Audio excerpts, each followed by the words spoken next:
De l'Évangile selon saint Luc. En ce temps-là, Jésus descendit de la montagne avec les 12 et s'arrêta sur un terrain plat. Il y avait là un grand nombre de ses disciples et une grande multitude de gens, venus de toute la Judée, de Jérusalem et du littoral de Tyr et de Sidon. Et Jésus, levant les yeux sur ses disciples, déclara: Heureux vous les pauvres, car le royaume de Dieu est à vous. Heureux vous qui avez faim maintenant, car vous serez rassasiés. Heureux vous qui pleurez maintenant, car vous rirez.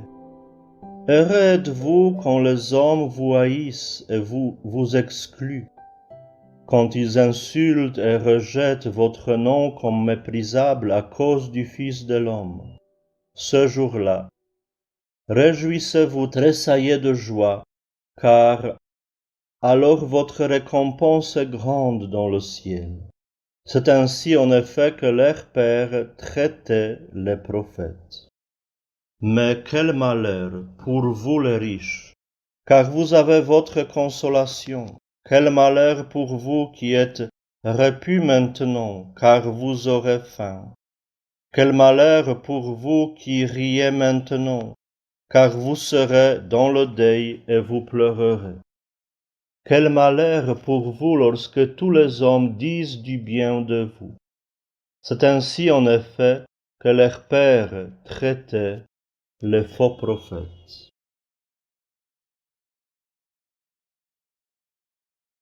Aujourd'hui, nous sommes avec saint Luc, qui nous offre, qui nous transmet les béatitudes dans sa version.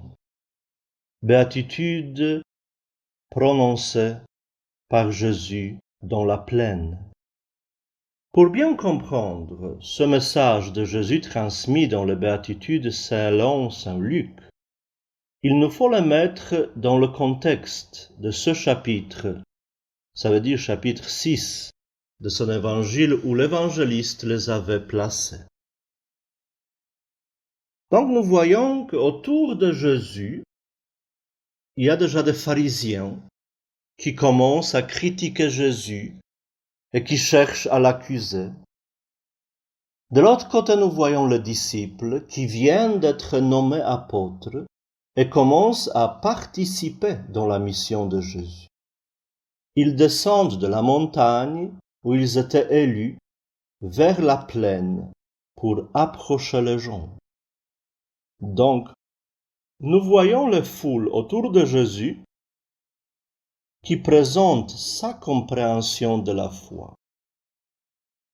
Et Jésus vise deux premiers destinataires directs de ce message, notamment les anciens leaders de la foi de l'Ancien Testament et les nouveaux leaders du christianisme qui commencent à voir le jour. Ce sont les destinataires directs, mais Jésus s'adresse à nous tous.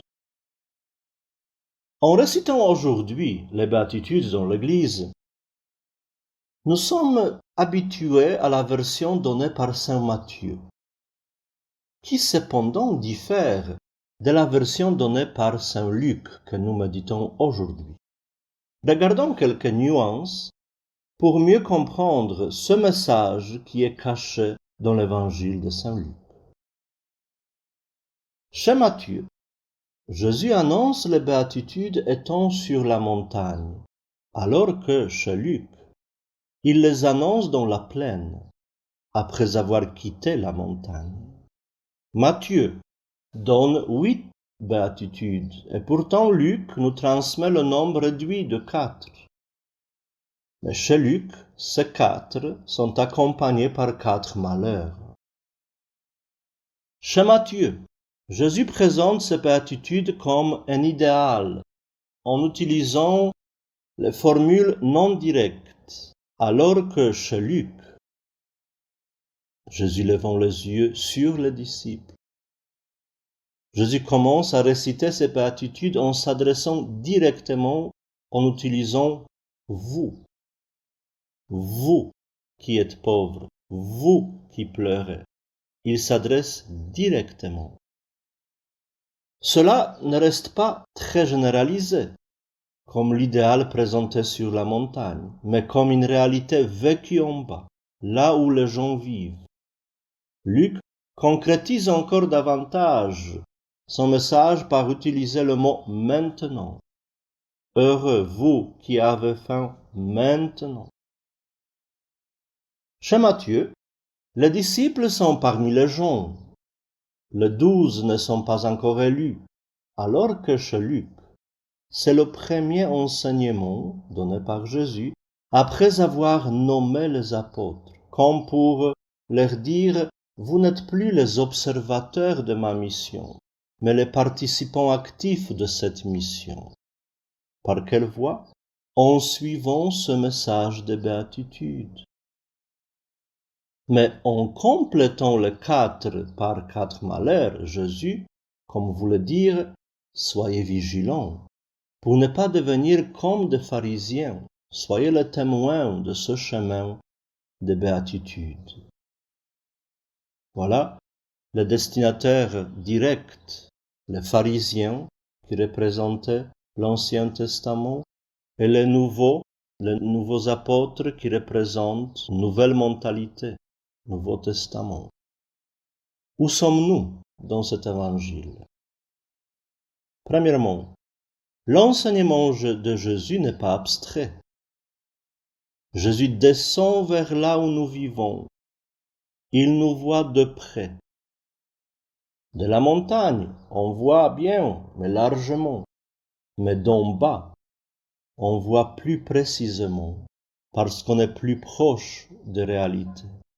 Deuxièmement, nous ne sommes pas uniquement les auditeurs passifs de son enseignement, mais ceux qui sont appelés à partager la mission du Christ et appelés à répandre cette nouvelle mentalité évangélique qui rend heureux la personne qui la vit. Troisièmement, nous aussi, nous risquons de rester au niveau de la mentalité des pharisiens et par conséquent tomber dans la dégradation progressive des malheurs. Et comme nous dit symboliquement la première lecture d'aujourd'hui, malheur, c'est d'habiter les lieux arides du désert, une terre salée, inhabitable.